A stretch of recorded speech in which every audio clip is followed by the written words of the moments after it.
Well, once again, Israel is facing questions tonight about how another United Nations facility has come under attack in Gaza.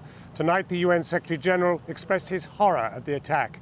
How will the country's leaders respond? Well, we're joined now from Israel by Yigal Palmor. He's the spokesman for the Israeli Ministry of Foreign Affairs. Yigal Palmor, the United Nations says tonight, we gave the Israeli military the precise coordinates of this institution, this international institution, which belongs to you and me. Yes, well, as the UN Secretary General said, the circumstances remain unclear. Al Jazeera has reported that it might have been a Hamas mortar shell.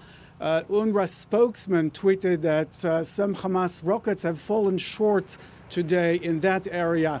What we know is that this area, the area of the school, was a place where a Hamas anti-tank squad was active in these last few days. And we have warned UNRWA a couple of days ago to evacuate the premises because Hamas has turned them into battleground. So it might have been a response fire to a Hamas anti-tank fire, or it might have been a Hamas mortar shell or rocket. We still don't know at this point. And as the UN Secretary General said, circumstances remain unclear. Mr. Palmor, you've not mentioned the possibility that it is indeed an Israeli piece of ordnance. Yes, I did say that a Hamas anti-tank squad was active in this place.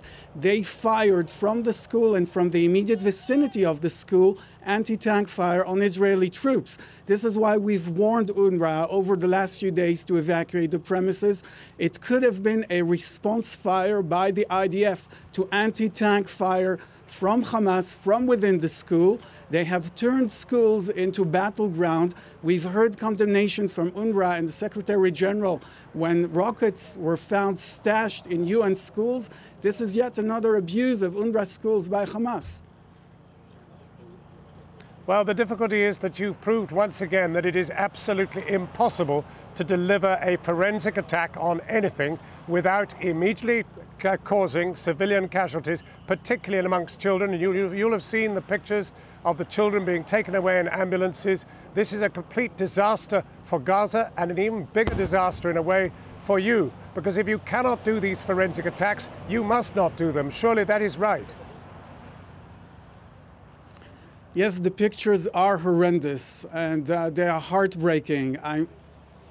I certainly agree with you, and I'm sorry, I keep hearing control in my ear. I don't even know if I'm on air, but the pictures are horrendous, and one needs to understand what is happening in Gaza. What is happening in Gaza is not what immediately meets the eye. You should show Hamas spokesman going on Hamas TV and saying how they will distribute hand grenades to children and send them to fight the Israelis. There are many other such occurrences where Hamas actually states that they will use children to fight Israel, and they are taking the battle into civilian populated areas. This is why the level of civilian casualties is high. But be that as it may, Mr. Palmor, allow me for a moment. Within the number of casualties, the majority are armed gunmen by Hamas. Mr. Palmor, listen, let's have an interview here, not a lecture. Let's be perfectly clear here. I've been in Gaza for the last 2 days, and I have to tell you that this is one of the most densely populated places I have ever been. And everybody is in hiding. Everybody is taking shelter. People are sheltering in UN compounds, and you know it. And if you are taking the risk of bombing these compounds, you know for a certainty that the consequence will be that you will kill children.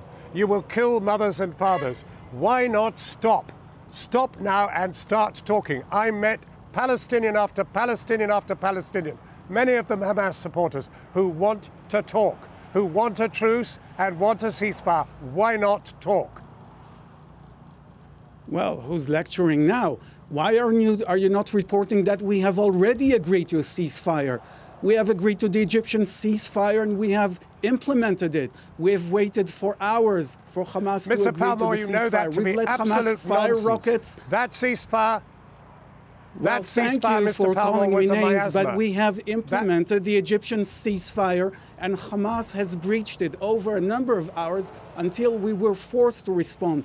We have agreed to humanitarian ceasefires proposed by the UN and by the Red Cross. We have agreed to the Egyptian current ceasefire, which Hamas continues to refuse. There is an Egyptian plan for a ceasefire, which everybody supports, including Israel, and Hamas keeps rejecting it. Mr. Palmor, this is an absolute miasma, and you know because you work in the foreign ministry yourself, the Egyptians have no contact with Hamas, made no contact with them about that ceasefire. That was not a ceasefire. You have to find a way of having a ceasefire, surely. The Egyptian plan for a ceasefire is the only game in town. There is no other plan, and there is no other diplomatic possibility to find a diplomatic way to stop this. When the Egyptians proposed the ceasefire, they did contact Hamas. Maybe they did not contact everyone in Hamas, not Hamas within Gaza and Hamas in Qatar and some Hamas activists in Lebanon and all the Hamas people who are everywhere and who want to have their word, they want to have their say in the future agreement. I don't know who makes the calls and who calls the shots for Hamas. It's not for me to say. Well, the Egyptians are doing whatever they can, and we have agreed to a plan that is supported by the international community. Thank you very much indeed. Thank you. We'll have much more from the Israeli border later in the program, but for now, back to Jackie in the studio.